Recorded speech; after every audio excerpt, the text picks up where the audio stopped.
Peter says, you make that defense, listen to me, and you make it to everyone who asks you to give an account for the hope that is in you.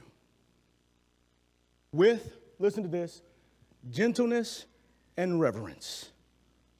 We're not arrogant about it. We do it with gentleness and reverence. Hebrews chapter 6 verses 1 says, therefore, leaving the elementary teaching about Christ, let us press on to maturity. There are some things that you learned years ago, but you ought to have grown deeper in those things. You ought to have graduated. You ought to have moved from kindergarten. You ought to have moved into high school as it pertains to the knowledge of Christ. You ought to have graduated high school, having been saved as long as you claim that you have been saved, and moved on to a higher education about who Jesus is.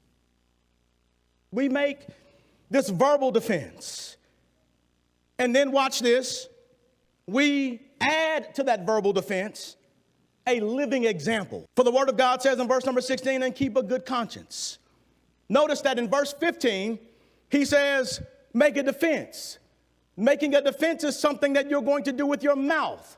You're going to make a defense about Jesus Christ with your mouth. You're going to make a presentation. You're going to articulate truths about Jesus with your mouth.